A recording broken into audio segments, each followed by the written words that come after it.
Bien, muy buenas tardes de nuevo. Empezamos la segunda parte de la sesión del día de hoy. Al profesor Barata, como a Andrés Teixeira y a Joana Bento, no he podido acompañarle en la exposición porque tenía otro compromiso en la biblioteca con Naya Aljami, una autora que nos acompañaba hoy, y los lectores, y por eso he estado un poco de arriba para abajo. Ya me puedo concentrar y estar con vosotros. Y sin más, bueno, decir también como Vicente hablaba de, vamos a tener la suerte en los próximos días de tener a Víctor, que viene a Ceuta, os lo anuncio, esto lo he cerrado hace muy poco tiempo, y a Luisa Mora. Luisa Mora vendrá en abril a hablarnos de la biblioteca Félix María Pareja, y de los fondos del protectorado, que es lo que... con lo cual los tendremos aquí dentro de unos pocos días. Ya lo anunciamos seguro que hay mucha gente interesada en el tema, ¿no? Bueno, y ya centrándonos en lo que nos ocupa la segunda parte, decirles que para nosotros quizá esto sea la parte más emotiva del día de hoy, ¿no? Nosotros teníamos un profundo cariño, una profunda admiración por Enrique. Enrique, además, el último año tuvimos la suerte de tenerlo 2 veces en Ceuta. Vino a hablarnos primero de Carlos González, de su padre, perdón, de don Guillermo González, su padre, en aquellas jornadas que hicimos, las jornadas de historia anteriores a estas últimas.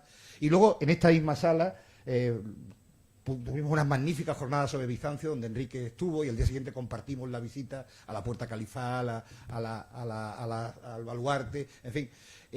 Tuvimos esa suerte. Y para nosotros ha sido un dolor profundo la pérdida de Enrique, y nosotros queríamos y pensamos que la mejor manera de homenajear su memoria es precisamente divulgar su obra, ¿no? Es la que nos queda, y hacerlo además acompañado de los seres que lo querían, los más cercanos. Y pues tenemos hoy con nosotros a Inmaculada, su mujer, a Carlos, su hermano, y a su hija Elena, que nos van a hacer esta presentación. Y solo decirles, pues eso, que se van a presentar estas 2 obras de Enrique. Elena González García nos va a presentar Marruecos y el África Occidental en la historiografía y la arqueología española. Y Carlos González nos va a presentar los apuntes de la prehistoria del norte marroquí de Angelo Girelli, ¿no? Yo, sin más, le dejo la palabra a Carlos y a Elena, o a Elena y Carlos, y, en fin, pues todo vuestro. Nada. Hola, buenas tardes. En primer lugar, me gustaría agradecer al Instituto y a todas aquellas personas que habéis pensado en esta segunda sesión de la tarde, en la presentación de estos libros y en este homenaje, y también a todas aquellas personas que a lo largo de la tarde os habéis referido a mi padre con esas cariñosas palabras. Como han indicado, yo voy a ser la encargada de resumir, de valorar una de las últimas obras que publicó, pero antes también me gustaría referenciar algunos datos sobre su biografía para quienes no lo conozcáis, y para quienes los conozcáis que lo recordéis nuevamente. Sobre sus datos biográficos, decir que mi padre, Enrique González Cravioto, Nació en Tetuán el 8 de junio de 1957, en el seno de una familia exiliada española. Era el menor de 4 hermanos. Su padre, Guillermo González Bustos, era historiador, doctor en Historia y también doctor en Derecho. Fue director de la Biblioteca Española de Tetuán y director y impulsor de los cuadernos de la Biblioteca Española de Tetuán. Su madre, Rosa Cravioto Torres, era maestra de primaria de profesión y ejerció tanto en Marruecos como en España.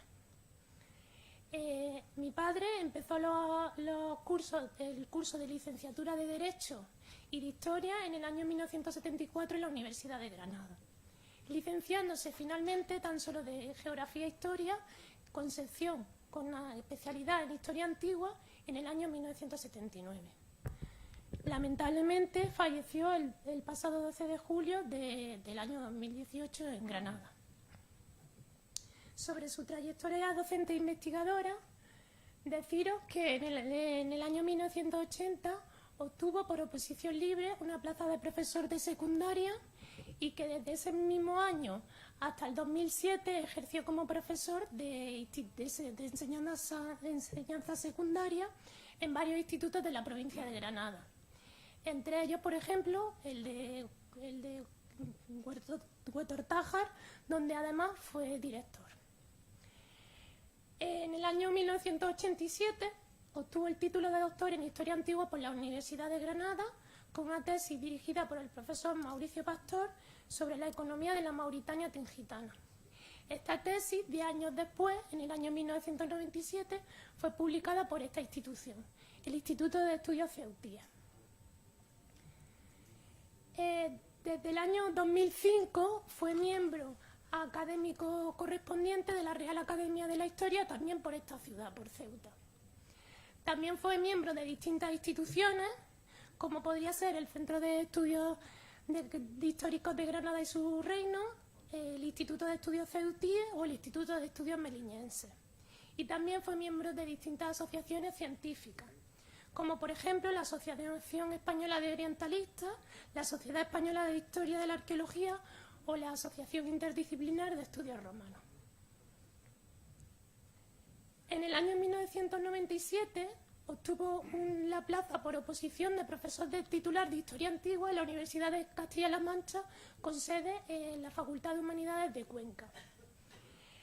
A partir de entonces desempeñó algunos cargos académicos y de gestión universitaria, como podría ser la de secretario de la propia facultad.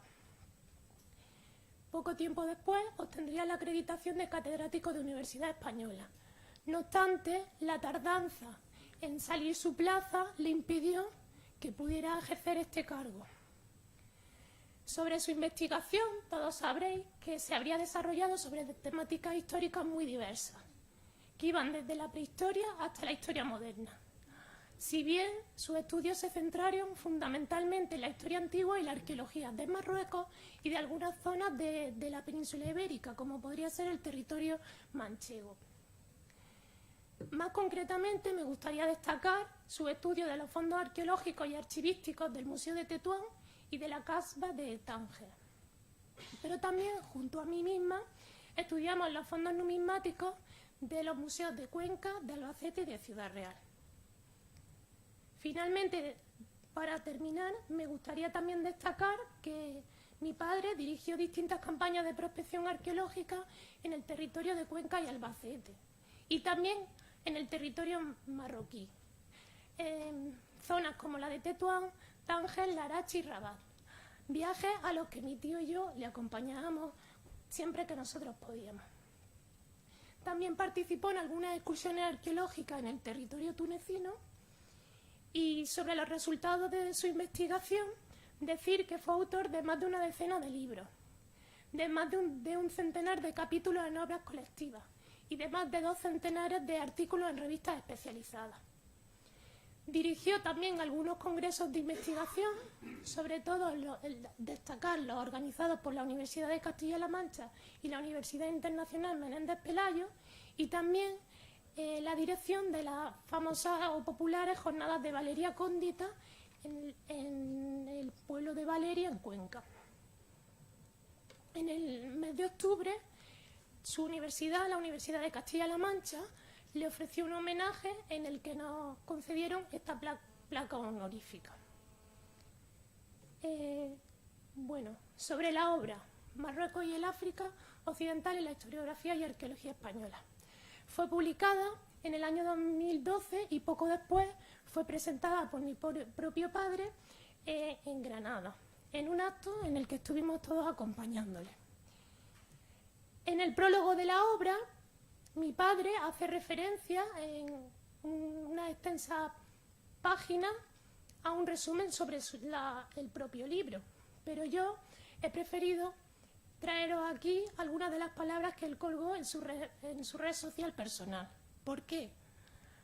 Porque he creído que estas eran sus opiniones que quería compartir con sus familiares y amigos más cercanos, no con la comunidad científica. Por eso he traído estos fragmentos en vez de destacar algunos detalles del prólogo. Por ejemplo, el 25 de mayo del año 2013, mi padre señalaba lo siguiente: mi último libro, publicado por el Instituto de Estudios Ceutíes. Y aquí el resumen sobre la obra. Un análisis de Marruecos y del norte del África, tal y como ha aparecido en la historiografía española desde el Renacimiento, así como un estudio sobre la presencia en Marruecos de arqueólogos españoles desde el siglo XIX. Perdón. Y un estado actual de los conocimientos sobre la arqueología del norte de Marruecos a partir de las últimas investigaciones realizadas por españoles. Más interés, sin duda alguna, va a tener una publicación que hizo años después. ¿Por qué? Ahora veremos las causas que me han hecho destacar esta noticia. Mi padre, para quienes lo conozcáis, era una persona que, además de trabajadora, tenía un humor bastante característico. Y aquí lo reflejo. Señalaba el 25 de julio del año 2017, es decir, 5 años después de que se publicara la obra. Una comunicación para los interesados por Marruecos. Los que me conocen saben que no soy precisamente presumido, pero a mi juicio no seré imparcial.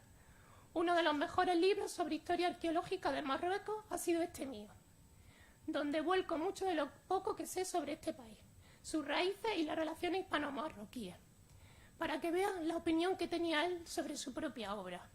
Y lo más interesante, en mi opinión, es lo siguiente.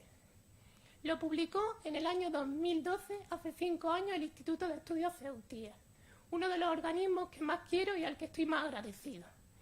He decidido destacar estas palabras para que vean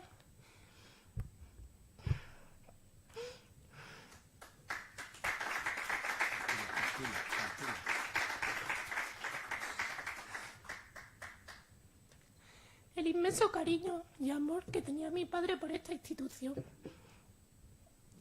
A mí personalmente, este tipo de homenajes me están costando mucho realizarlos. Y he de reconocer que aunque han sido muchos los ofrecimientos que me han hecho para homenajearlos, esta ha sido la primera vez que he decidido hacerlo. El motivo es este. Conocía el cariño que tenía mi padre por la institución y sabía que era mi deber y mi obligación hacer el esfuerzo por todos vosotros. Y por eso estoy aquí, acompañando.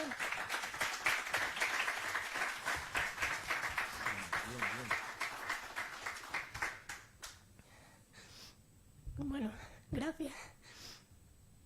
También he de decir que la valoración que voy a hacer sobre la obra a continuación no es una valoración parcial, puesto que me he permitido el lujo de volcar en él también la propia valoración que yo tenía sobre el autor, sobre mi padre, quien no solamente era mi progenitor, sino también mi más entregado maestro, del que aprendí no solamente el oficio de historiador, de arqueólogo, sino también de persona. Y de ahí que, como ustedes vean, va a ser una valoración un tanto personal. Bueno, sobre la obra me gustaría empezar realizando una pequeña introducción. Como he mostrado en el resumen que mi propio padre publicó en su red social, La obra trata sobre un análisis historiográfico sobre la producción científica relativa al África Occidental. Aunque hablamos de África Occidental, fundamentalmente los estudios se refieren al territorio del actual país de Marruecos. Es un análisis sobre la producción tanto histórica como arqueológica como histórico-artística española de todos los autores que hablaron sobre este territorio. Y es un estudio totalmente exhaustivo sobre todos los trabajos que hasta la fecha, hasta el 2012, eran conocidos. Sobre la valoración teórica del propio autor, de mi padre, deciros que el análisis estaba centrado en un estudio de la producción histórica, considerando los principales aspectos de la época en que se desarrollaron estos estudios, ¿vale? Se va a tener en cuenta siempre el contexto político-social de los autores que van a ser tratados. Los autores, además, han sido puestos en relación unos con otros, por dos motivos principales, y lo justifica el autor en el prólogo. El primero de ellos sería porque uno y otro estarían en contacto directo, es decir, se conocían, igual que nos vamos conociendo unos a otros. Y por otra parte, porque se debían de leer unos a otros también. Esto es lo que se justifica en el prólogo. Además, los trabajos y obras que se están valorando en este libro también han sido puestos en relación con el conocimiento historiográfico que existía en otros países europeos, fundamentalmente del francés. En las obras nos encontramos una puesta en relación también de la historiografía fundamentalmente colonialista, la conocida como africanista, con aquellos trabajos que, en opinión del autor, estaban más desligados de esa propuesta teórica, al menos parcialmente. Otro de los aspectos teóricos de los que parte esta obra sería que la época del protectorado era una fase intermedia en la producción historiográfica. El autor le da mucha importancia a esta transición de la época del protectorado. Como valoración general de estos aspectos teóricos, a mí me gustaría señalar que en la obra se ve claramente cómo mi padre, el autor de la misma, era una persona que estaba entre dos mundos, tanto el marroquí, que era donde había nacido, como el español, porque su familia era española. De tal manera que el acercamiento a este mundo, al de los historiadores españoles que tratan sobre Marruecos, va a estar totalmente enriquecido por su propia experiencia vital, ¿vale? También me gustaría decir que esta obra no es una obra de lectura, sino que es un trabajo de investigación, una obra de consulta. Si uno se acerca a la misma y la intenta leer de manera seguida, a lo largo de 1 hora, de 2 horas, de 3 horas, la que le dedique, le puede resultar excesivamente repetitivo. Porque, como veremos cuando hablemos del índice, está organizada en 3 puntos principales: historia, arqueología, historia del arte. Pero los autores que trataban esos temas no estaban desligados completamente en esa época. Es decir, nos podemos encontrar un historiador que también es arqueólogo y que también es historiador del arte. Entonces se va a ir repitiendo. Casos, por ejemplo, de Montalva, de Possac, de multitud de autores. Incluso de mi propio padre, que él se autocita, o de mi abuelo, o de mi tío. Como digo, pese a ello, en mi opinión, es una obra fundamental. Aunque no es de lectura, sí como escrito de investigación resulta fundamental, tanto por los datos que aporta como por la propia valoración y crítica constructiva en la que se basa el autor. Sobre los aspectos metodológicos de la obra, que esto también es muy interesante, decir que nos encontramos un estudio directo de las fuentes analizadas, las cuales han debido de ser consultadas directamente. Es decir, no es una obra en la que partimos de una obra para leer otra, sino que en este caso se observa claramente cómo se han leído detenidamente todos los textos de los que se van hablando. Además, mi padre también consultó algunos textos acerca de la trayectoria de esos autores que no quedaban reflejados en su obra y que estaban depositados tanto en el Museo Arqueológico de Tetuán como en el Instituto Cervantes de Tetuán y la Biblioteca Nacional de Madrid. se consideran algunos datos transmitidos también a través de la historia oral, de historiadores y familiares de los colegas de los mismos. Es decir, aunque estos datos se tienen en consideración para contextualizar a los autores, porque se considera fundamentales y no quiere que se pierdan, el autor logra introducirlos dentro de la valoración de una manera, vamos a decirlo, muy especial, para que no parezca una obra de chisme o de cotilleo. No sé si me entendéis. Además aporta un gran material gráfico, ahora lo veremos, referente a la obra y los autores que se tratan, y también de dibujos y instantáneos de la época que se está también analizando. Como decía, el índice. Hablábamos de una primera parte dedicada a la historiografía,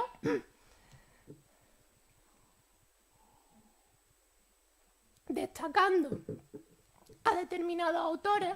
No voy a entrar en el detalle de ellos por falta de tiempo y por no aburrir tampoco. Ahí tenéis el libro para quien quiera consultarlo.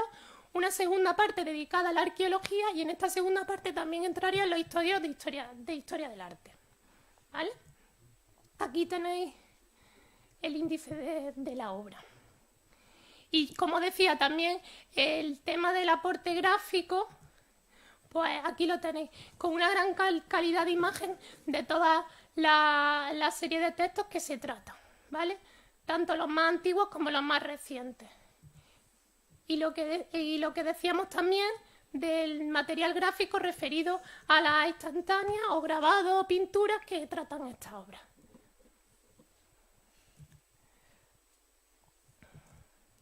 Bueno, otro punto importante de la obra que tratamos es que nos encontramos, y en esto el autor ha sido claro y no ha intentado engañar a nadie, con la adaptación y ampliación de trabajos ya publicados por el propio autor. Es decir, determinados capítulos de la obra han sido previamente publicados y en estos momentos, en el año 2012, ampliados por el autor. Pero también nos encontramos con la incorporación de análisis inéditos. Lo que mi padre intentó en este libro era darle coherencia a esa serie de trabajos que había publicado, introducirlos dentro de una contextualización general. Si en esos trabajos nos encontrábamos una valoración de un autor determinado o de un punto determinado, lo que ha intentado en este libro es incluir esa valoración dentro de una contextualización general de la historiografía española de Marruecos. ¿Vale? Como hemos dicho, la organización de la obra sigue una ordenación por aspectos temáticos, ya lo hemos dicho, historiografía, arqueología, historia del arte, pero también cronológica, es decir, dentro de la historiografía una serie cronológica, dentro de la arqueología otra serie cronológica y dentro de la historia del arte lo mismo, con tres fases principales: protectorado, protectorado y después del protectorado.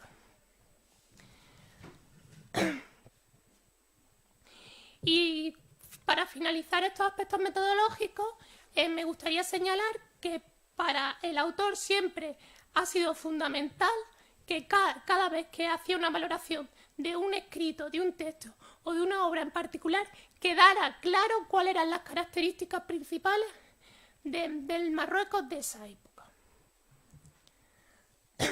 Sobre los estudios históricos, ahora voy a hacer un pequeño resumen y finalmente haré una valoración general del libro.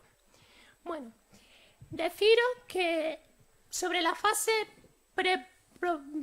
protectorado, señalan que los primeros estudios españoles sobre Marruecos eran especialmente obras literarias y crónicas de la época, a las que, por falta de evidencia, no trata en un capítulo especial. Se señala que a partir del siglo XVI y XVII nos encontramos con momentos de escasa producción en España sobre este territorio.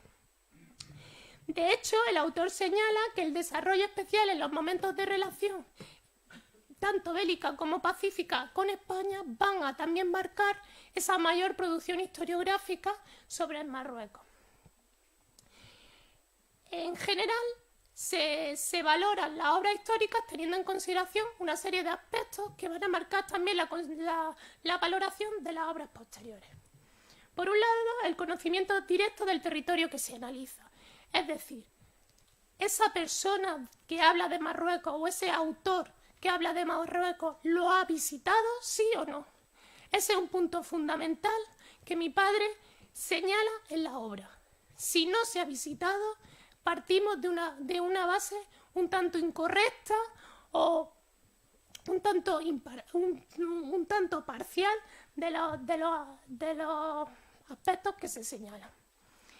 Otro de los puntos fundamentales para valorar la obra en esta época sería la aportación de datos e informaciones inéditas presentadas en las mismas. Es decir, hay algunas obras que resultan un verdadero plagio de obras anteriores, pese a lo cual han sido tenidas en consideración porque no se conocían las anteriores.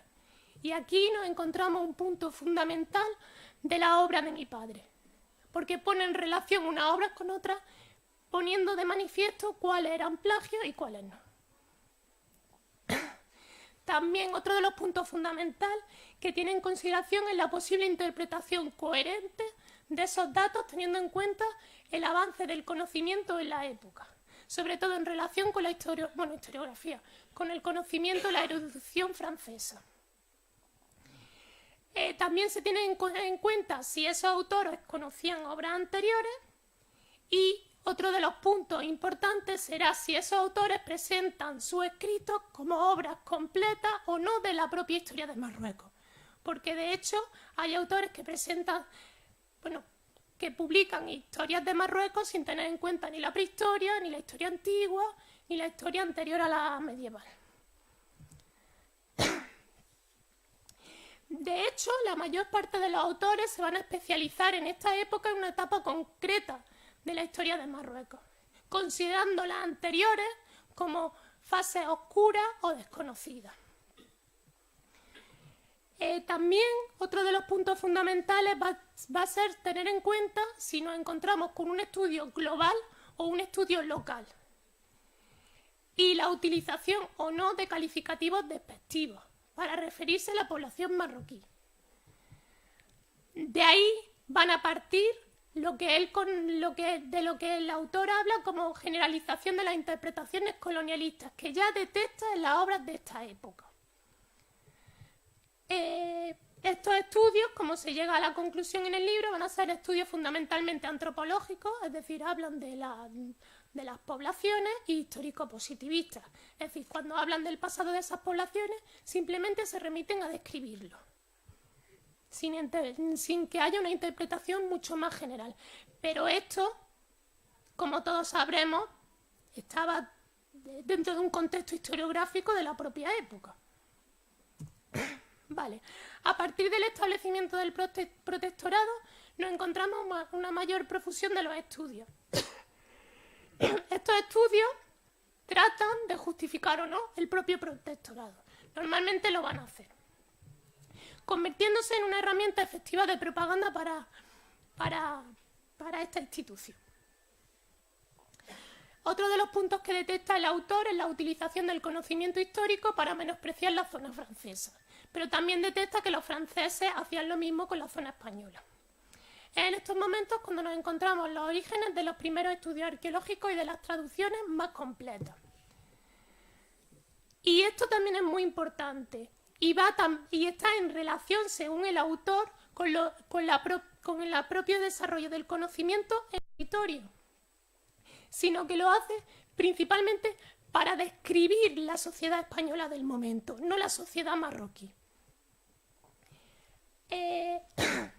Volvemos a lo mismo, al igual que en la época anterior, se habla de una relación entre historiadores españoles, árabes y franceses.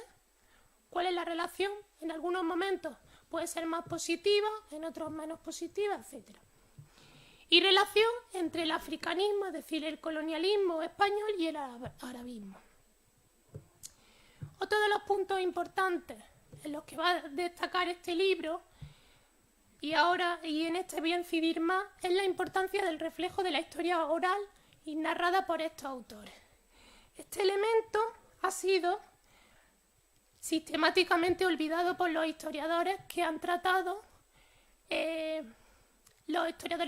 la historia de la arqueología sobre Marruecos, sobre cualquier país o sobre cualquier territorio.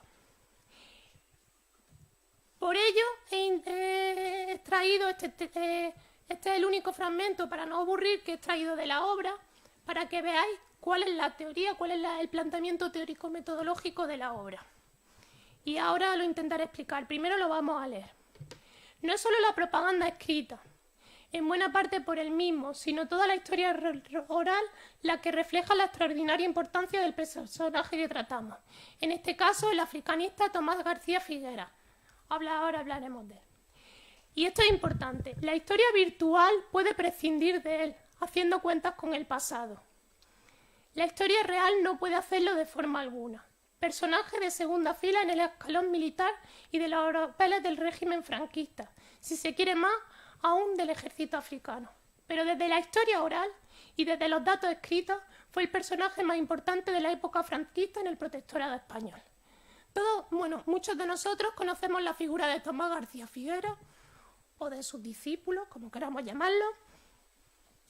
Mi padre no es una persona sospechosa, para los que lo conozcáis, no era una persona sospechosa de ensalzar la historiografía franquista, pero aquí nos estamos encontrando la valoración que hace de un historiador que ha sido denostado, que ha sido despreciado por su propia ideología y por su propia participación en la propaganda del régimen.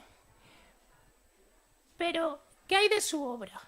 ¿Solamente era una obra propagandística o hay datos importantes que no se tienen que despreciar simplemente porque el escritor formara parte de un régimen que no nos interesa tener en cuenta?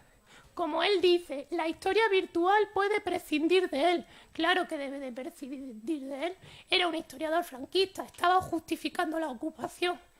Pero la historia real no puede hacerlo, porque los datos que presenta sobre la historia oral contada son fundamentales.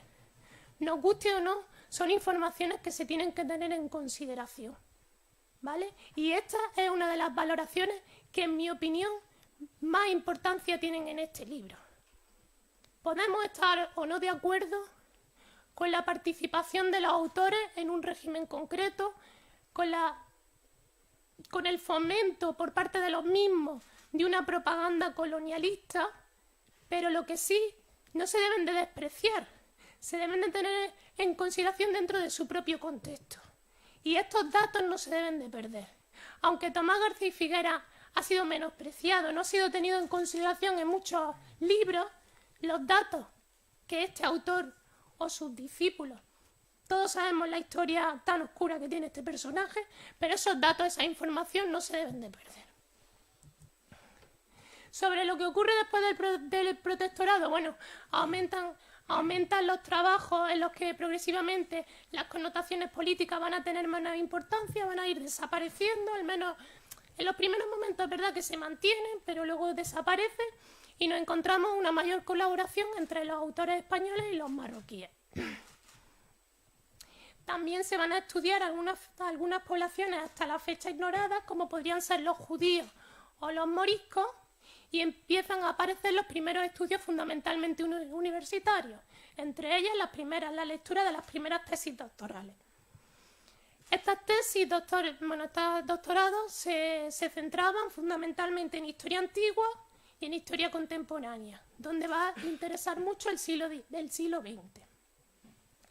Se va a prestar sobre todo atención a aspectos religiosos y económicos en lo que se refiere a la antigüedad y a la relación entre el africanismo y el franquismo en época contemporánea. En estos momentos también empiezan a aparecer los estudios que ponen en relación las dos orillas del estrecho de Gibraltar. Y entonces, cuando nos encontramos una verdadera metodología arqueológica en las investigaciones que se van a realizar. Sobre los estudios arqueológicos, y ya con eso. Este capítulo va a estar en relación de los datos que se van a aportar, de las obras que se están publicando, a partir del avance que está teniendo la propia disciplina, tanto en el contexto español como en general en el mundo europeo. En este punto el autor es mucho menos detallado que en el anterior, es mucho más esquemático, puesto que ya se han tenido en cuenta determinados elementos en el anterior que no se quieren repetir en este apartado. Decir, para no repetir, lo importante centrado en los estudios arqueológicos, porque los datos en un principio, con anterioridad al protectorado, se dan a conocer como consecuencia de las visitas que hacen los propios interesados al territorio marroquí.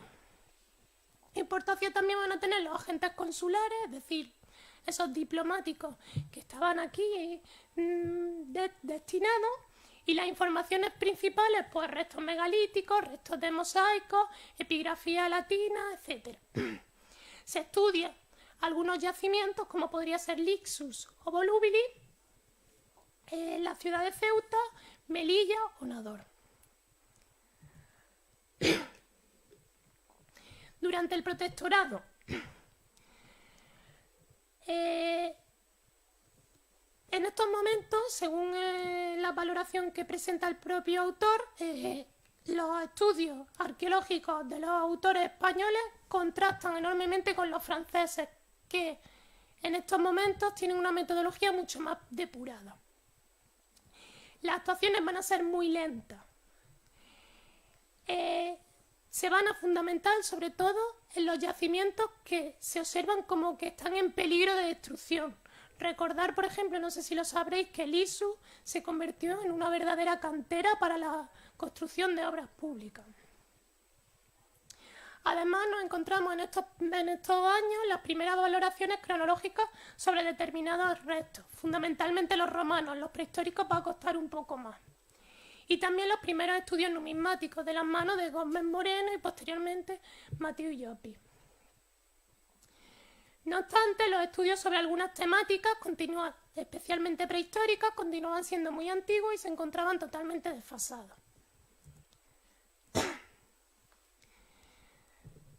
La línea argumentativa seguía siendo una línea cronológica de los estudios realizados.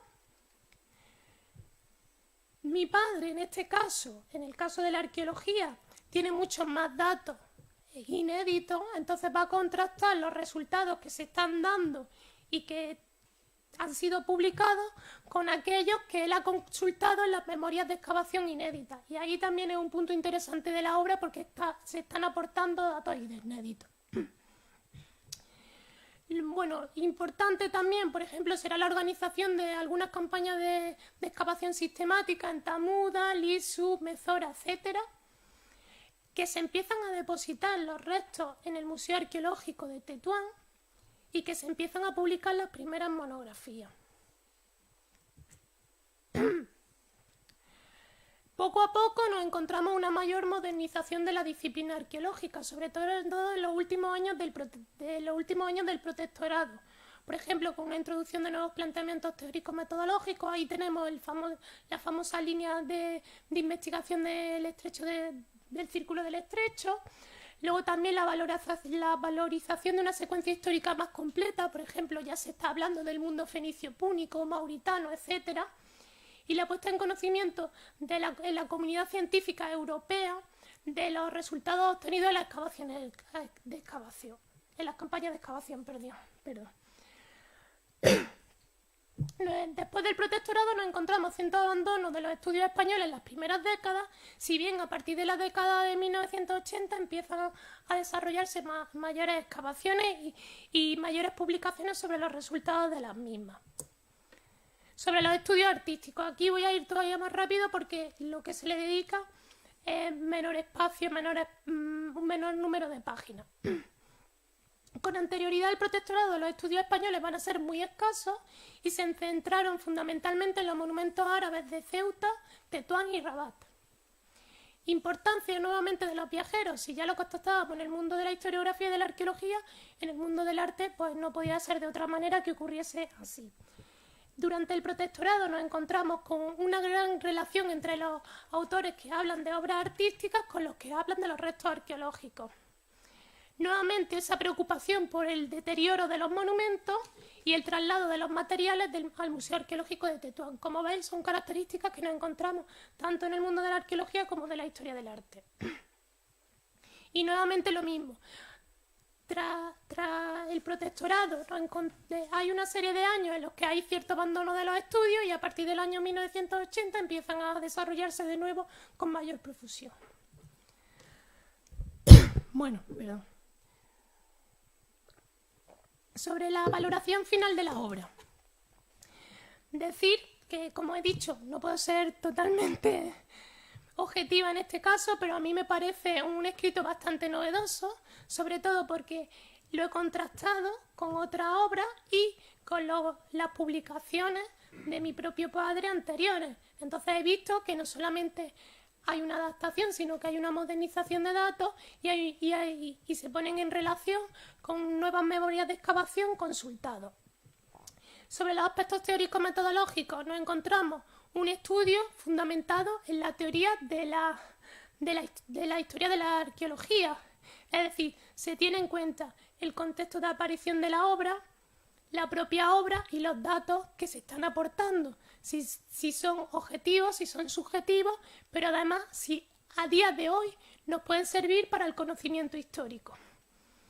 Nos encontramos una valoración crítico-constructiva de los estudios analizados, como he dicho antes cuando hablábamos del autor. Se está hablando de que es un autor franquista, colonialista, africanista, pero está aportando datos inéditos, datos que se tienen que tener en cuenta sobre la historia oral. Mi padre tenía un gran conocimiento sobre la historia de Marruecos. Un libro como este, por mucho que un historiador de la historia de la arqueología sepa de historia de la arqueología, no podría realizarlo de la misma manera que lo realizó él.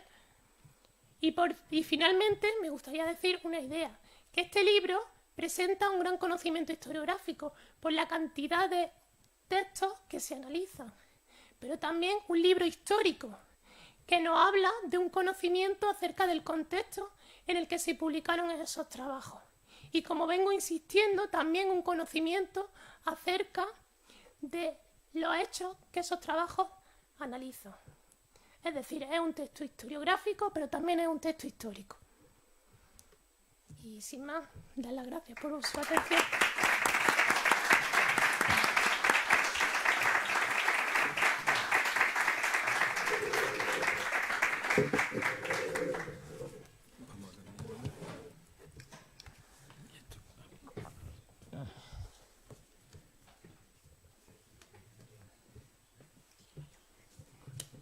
Sí, a ver si yo sé. Espérate. ¿Y ahora? Ahí. Es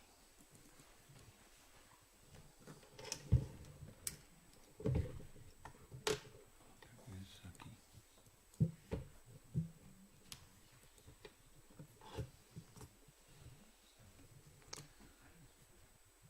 Bien, este libro que les voy a presentar, editado por el Archivo Central de Ceuta, es la última obra, bueno, la última no, la última, digamos la penúltima, porque estaba haciendo una a medias conmigo y que cuando tenga tiempo pues la terminaré y si se puede pues se publicará también. Una historia sobre los judíos en el norte de Marruecos. Pero sí en su vida pues fue la última obra que se publicó y que no le dio tiempo ni siquiera a presentarla. Bueno, de la vida de mi hermano y de sus méritos y tal, ya le ha glosado mi sobrina y le voy a hablar casi escuetamente, aunque de este libro, aunque también algo de su autor. Este libro contiene el texto íntegro de un extenso artículo de Angelo Girelli sobre los apuntes de prehistoria marroquí, editado en 1932 dentro de una revista de geología. No era una revista histórica, era una revista de geología.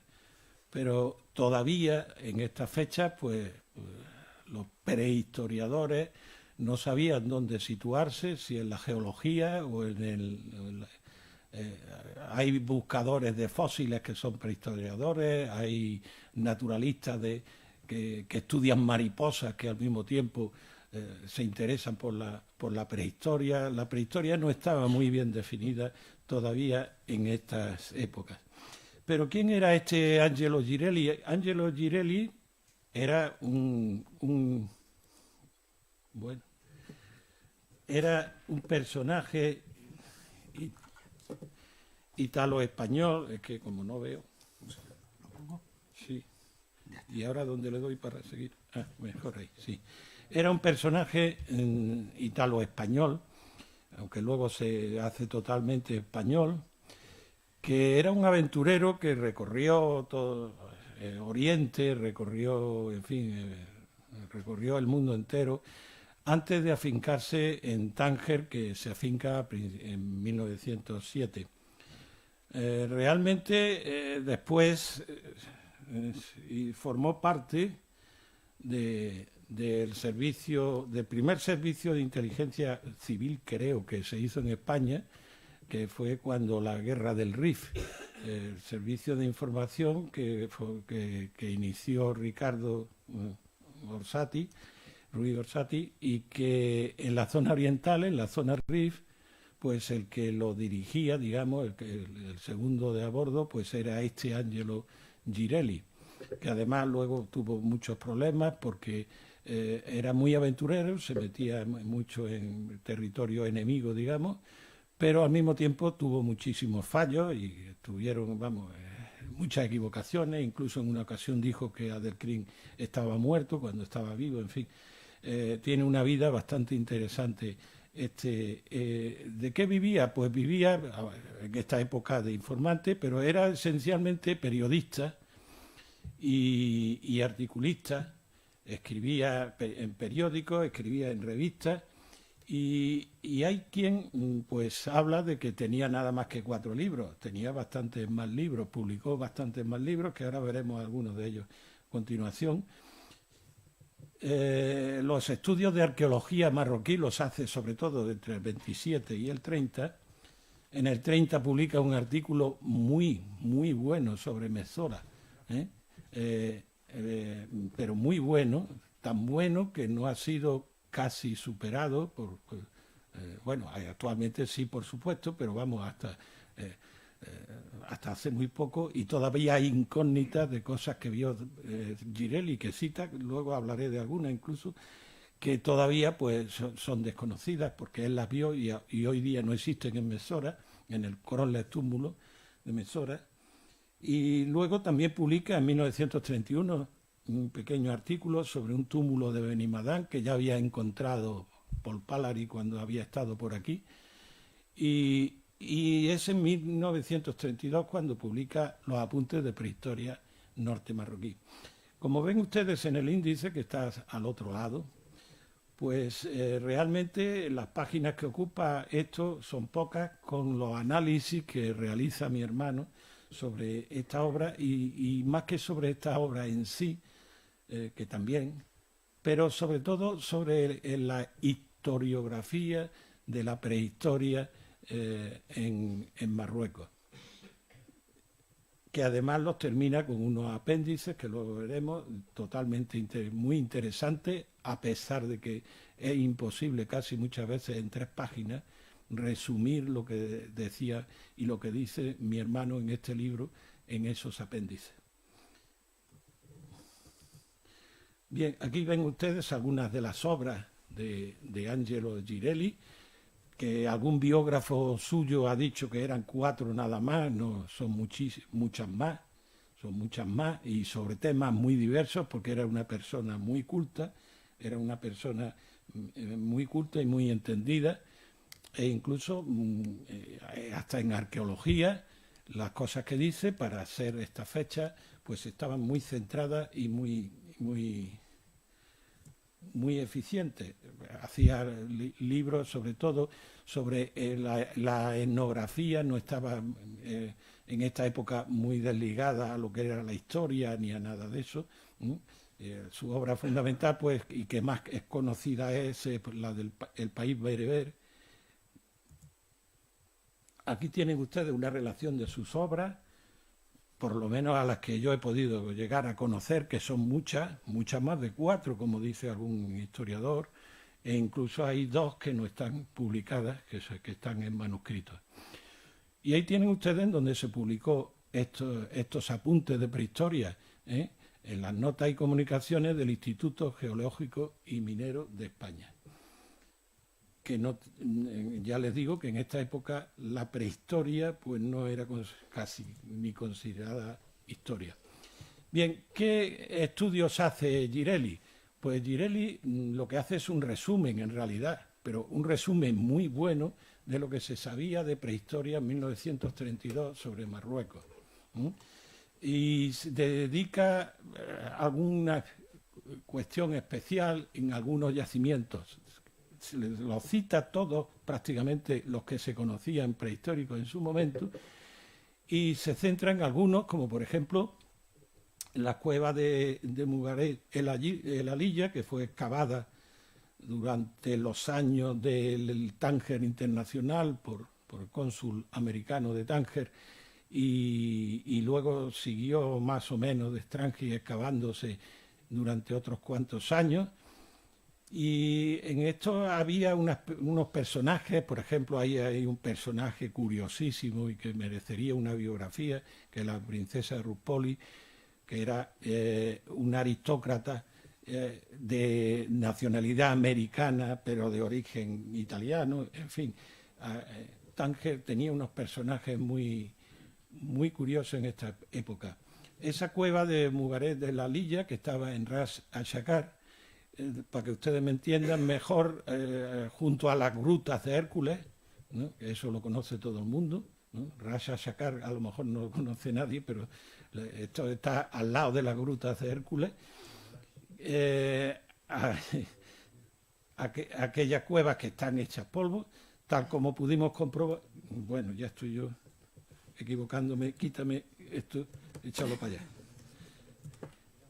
Bien, también cita, bien, y ahí estamos, mi hermano y yo, en Ras al-Shakar, viendo todo esto y buscando precisamente una fortificación neolítica, que no es Girelli el primero que publica esta foto, pero sí, la publica Girelli, pero esta foto procede de Salmón, también, bueno, prehistoriador, un historiador también, de principios de siglo, cogiendo datos de Michaud Belair también, sobre una fortificación que había, que datan de neolítica, cualquiera sabe, y que aparece ahí en Ras al-Shakar, en donde hoy día, pues ahí tienen ustedes señalado que lo que hay ahí es un aparcamiento para los coches de la playa, es decir, yo allí he buscado cualquier indicio y vamos, no queda absolutamente nada, está totalmente arrasado.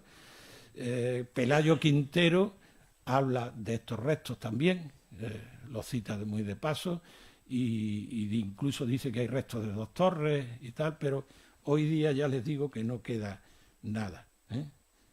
Allí estuvimos viendo esto y no había forma.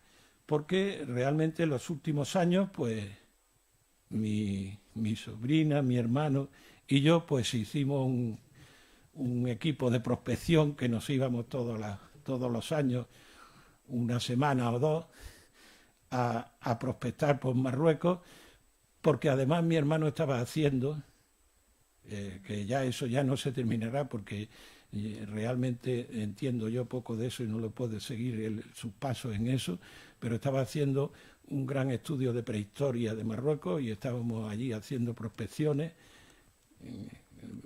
mirando piedrecitas por el suelo, continuamente por todas partes, y de paso pues también hacíamos prospecciones de otras épocas. Ahí estamos, por ejemplo, en Beliune, estamos en Banasa, estamos en Volúbili, estamos en Ras al-Shakar, estamos en Alcázar Seguera arriba, estamos, es decir, fuimos un equipo muy apañado. Bien, otro yacimiento que cita y que además reproduce un plano, con lo cual, pues, porque este yacimiento de Benimadán, el famoso túmulo de Benimadán, que luego hay por ahí un escrito de Clemente Cerdeira, me parece que es un artículo de periódico o algo de eso, que también habla de él, que ha desaparecido, pero tiene la esta de que publica un plano, que además recuerdo que cuando estuvimos buscándolo, el equipo de 3, pues pudimos ver cómo la pala se cargaba los últimos restos de la torre del Yeleli, que no está demasiado lejos. Lo pudimos ver in situ y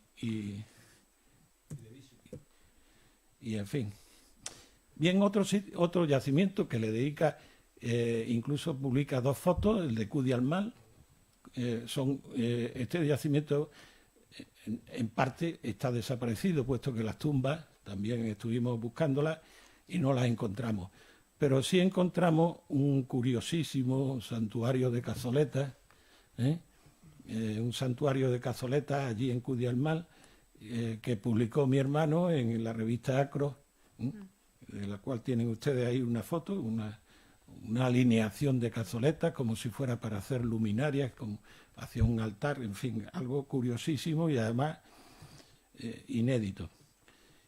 Y otro yacimiento al que le dedica bastante, porque además conocía aquello mejor que nadie, porque Girelli hizo un estudio de Mesora, fue, digamos, el primero que estudió, no el primero que cita y que cuenta cómo es, porque ya veremos que, por ejemplo, en los Anais de Arcila, pues se cita el Uted, la Pedra Alta, que es el gran menir del Crolles de Mesora, pero eso es simplemente una cita.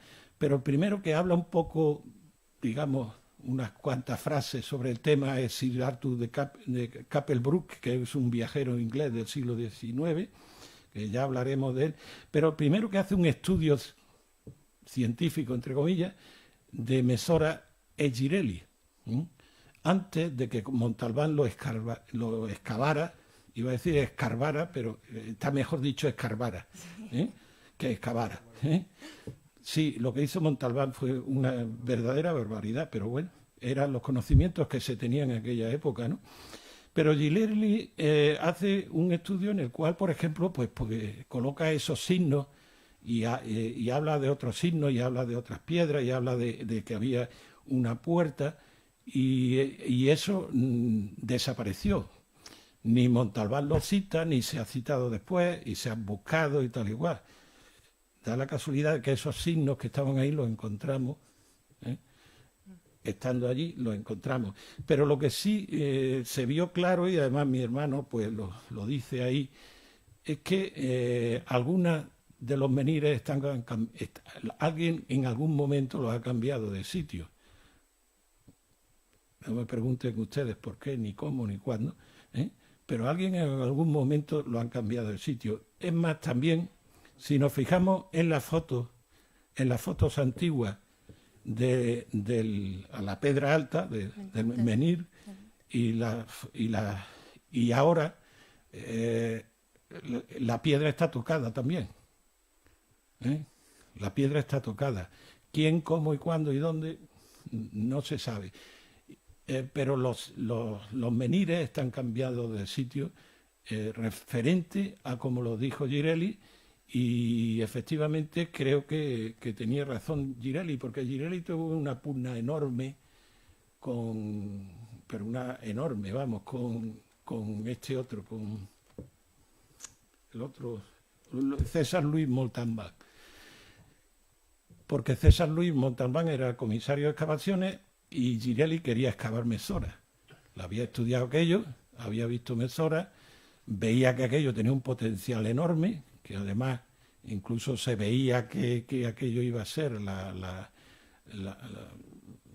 joya del protectorado, la joya arqueológica del protectorado y tal, y Girelli se quería quedar con la excavación de aquello y hizo todo lo posible por eso. Y César Luis del Montalbán fue el que al final se le permitió excavar allí, pero Girelli lo solicitó y no se lo dieron.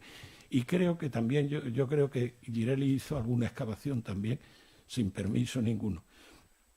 Pero Girelli también es el primero que cita Bueno, no es el primero, pero sí el primero que da la situación. Ahí tienen ustedes las dos fotos, una de Girelli, que no le gustaba por lo visto hacerse muchas fotos y no hay forma de encontrar una foto suya, y la de César Luis de Montalbán. Girelli fue uno de los primeros que estudiaron el problema de las cazoletas en los menires, porque algunos menires tenían unas cazoletas hechas. Y además el problema de las cazoletas, yo lo he estudiado también aquí en el sur, bueno, aquí no, en la zona de Cádiz, por ejemplo, que hay muchísimas. Y es inexplicable porque hay cazoletas, yo creo que servían para muchas cosas muy distintas, no todas tenían la misma función. Pero fue el primero que le estudió y que dijo que allí había cazoletas, cosa que luego llegó Montalbán y dijo que no, y sí las hay, porque hoy día se pueden incluso ver. Y también fue el primero que demostró bueno, fue el primero que demostró, pero sí está el problema de la situación de los menires que no se corresponde con las que hay ahora, ¿no? Fíjense ustedes, si hubo que cuentan una anécdota, una realidad, que Girelli, claro, ya le he dicho a ustedes que era espía, que había sido espía, y que estando en la confrontación de quién excavaba Mesora, pues llegó a casa de César Luis de Montalbán, y cuando no estaba, y él sabía que no estaba, y llegó allí y le dijo a su mujer que lo iba a esperar, y mientras su mujer le estaba preparando el té a Girelli, pues Girelli se puso a registrar los cajones de César Luis de Montalbán, con tal mala fortuna que lo pilló, que en ese momento llegaba allí Montalbán, lo pilló y le armó allí lo que se pueden ustedes imaginar, ¿no? Y claro, el odio entre los dos era enorme.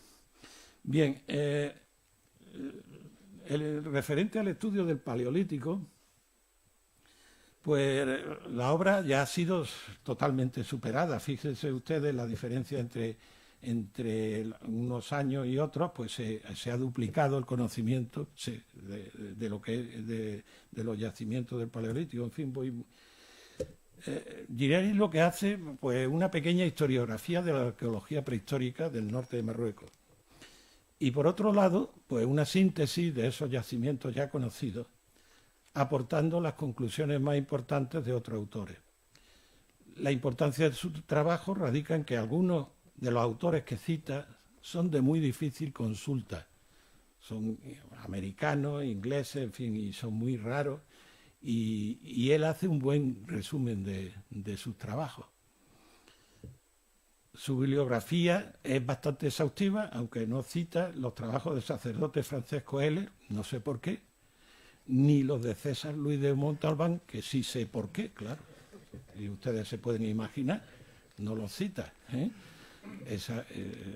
Eso es muy corriente entre el mundo de la investigación, yo no sé por qué, ¿eh? No citar a los enemigos, aunque sean enemigos, que si hay que citarlos, pues se citan. Luego cita todo, por ejemplo, las tumbas del Mirie, es uno de los primeros que citan las tumbas del Mirie, aunque antes lo hace Tissot y otros, pero en las tumbas del Mirie que había centenares de tumbas y hoy no queda prácticamente nada porque la han dedicado allí a sacar árido en aquella zona.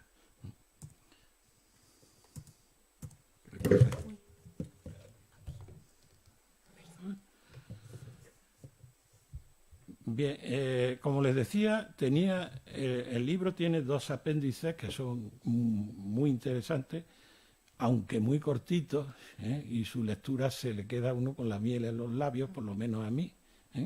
A lo mejor es por cariño, pero yo creo que se queda uno con ganas de más, porque son muy densos y muy interesantes. Un apéndice es la prehistoria del norte de Marruecos después de Girelli, y después los prehistoriadores en el norte de Marruecos en 1831-1975. Es decir, es un libro que en esencia pues es de historiografía sobre la prehistoria en Marruecos. Bien, en el siglo XIX, pues realmente, pues fíjense ustedes que los que hablan de prehistoria, pues podemos contar 2 viajeros, 4 diplomáticos y 7 naturalistas. Es que no hay ni un historiador, siquiera. Ya no hablo de prehistoriador, porque ya les digo que eso casi ni existía, ¿eh? Sin embargo, los que hablan de prehistoria, pues son sobre todo naturalistas, gente que vienen a buscar hasta mariposas y se interesan por la prehistoria, o que vienen a buscar fósiles y se interesan por la prehistoria. Sí, y luego hasta la primera mitad del siglo XX, pues ya ven ustedes que esencialmente pues el número de españoles en concreto se dispara, lo cual es normal, claro, con el protectorado. Y ya ven ustedes cómo la especialidad, digamos, de esos prehistoriadores, pues se dispara.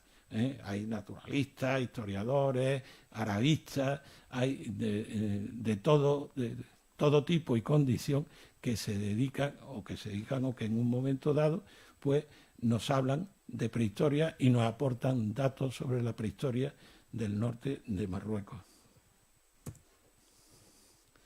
Bien, ahí tienen ustedes los hitos de la arqueología prehistórica hispana norte marroquí hasta 1956,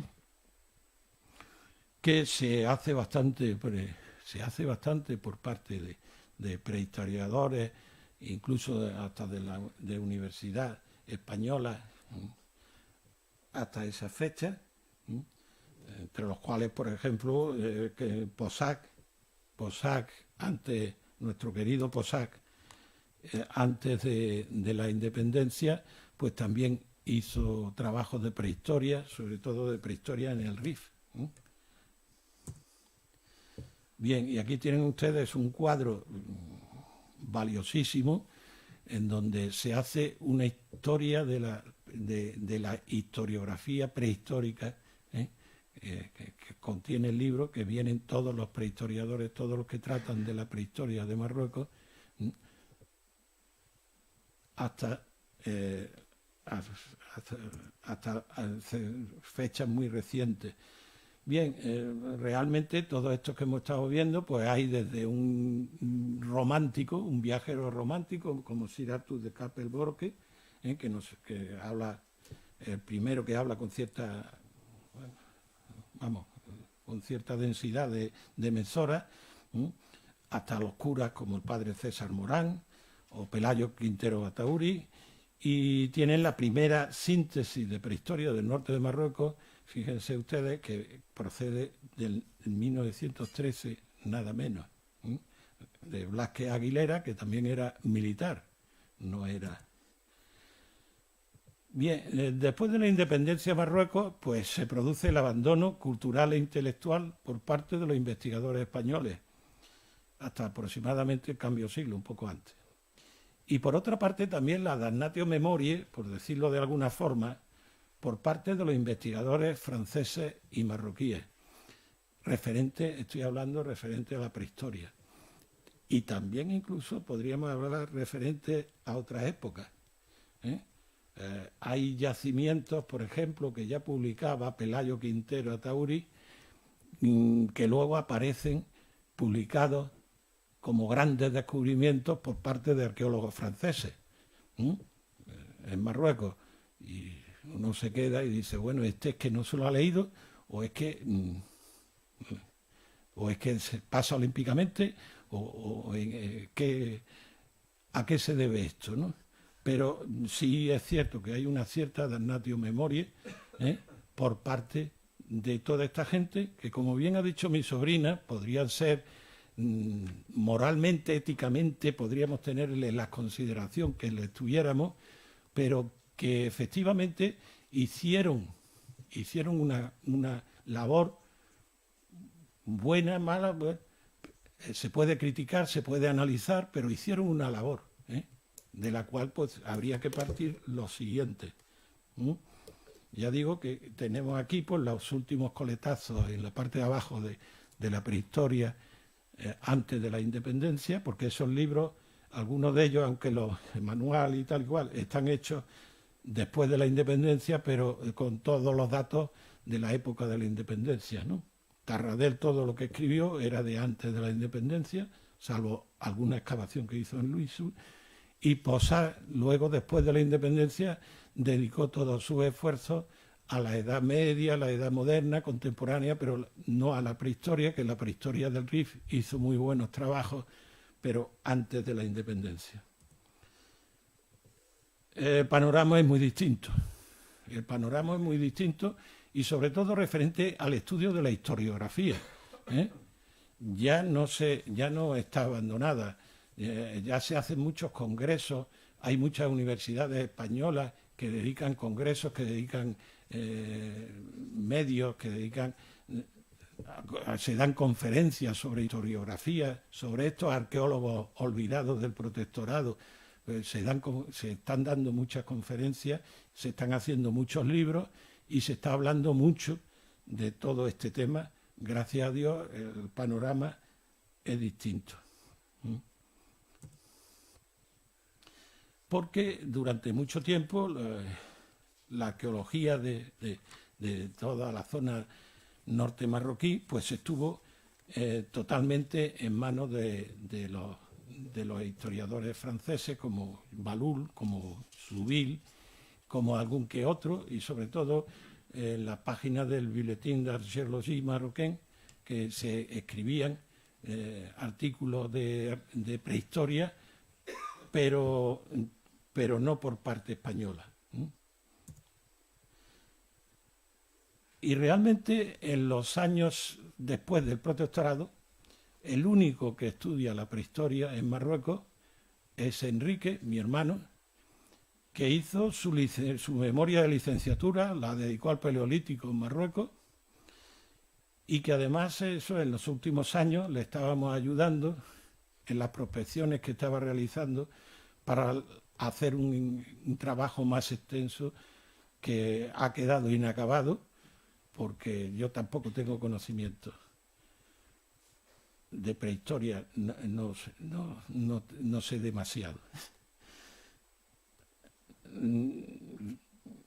González, esto ya no es palabras mías, no es porque yo sea su hermano, esto lo dice otra persona y lo ha dejado por escrito.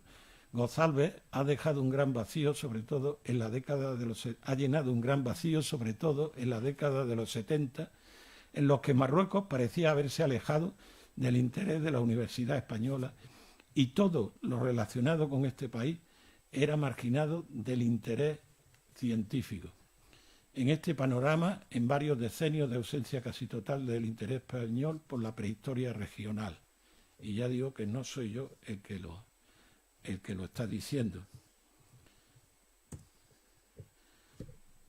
Los numerosísimos, porque son numerosísimos los trabajos que tiene Enrique sobre la historiografía de la arqueología española en el protectorado de Marruecos, es una reivindicación de la obra cultural española en Marruecos y de sus aportaciones, independientemente, e insisto en ello, de la valoración político-social de los historiadores o arqueólogos, más o menos racistas, más o menos colonialistas o con más o menos formación. Miren ustedes, lo que les voy a decir, ya sé que no es políticamente correcto, pero hacer patria no es enarbolar banderas, ni ponérselas en la cintura, ni el lacito en la solapa. Eso es simplemente una autoafirmación psicológica que es inútil, aunque pueda ser de alguna forma también banal, es decir, que no haga daño tampoco. Pero realmente hacer patria es trabajar por ella. Y le aseguro que Enrique hizo más patria que muchos de los que presumen de hacerla.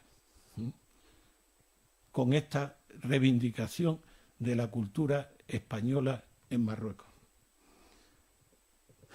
Realmente el esfuerzo de Enrique por investigar la historia estuvo por el pensamiento de que ese era el mejor camino para construir un mundo mejor. Su compromiso estuvo no solamente con la historia, sino también con la ética. Sin fobia y sin filia en su inmensa producción bibliográfica. Al igual que nuestro padre, fue y seguirá siendo el historiador de todos y para todos. Y el norte de África siempre ha sido para los González el sur de nuestra pluma. Todo pasa, pero también todo queda. Pasó Angelo Girelli, el explorador, pasó Enrique González, el historiador, y su presentador también está a punto de pasar. No se crean ustedes que le queda mucho. Pero también quedan las obras, y esta obra que les presento, pues es un ejemplo de ello. Y en vez de terminar, como siempre se termina, agradeciéndoles su presencia, pues lo que voy a hacerlo al revés. Voy a recoger su agradecimiento y el agradecimiento de toda la sociedad, y voy a terminar mi exposición diciendo: gracias, Ángelo, gracias, Enrique. Nada más.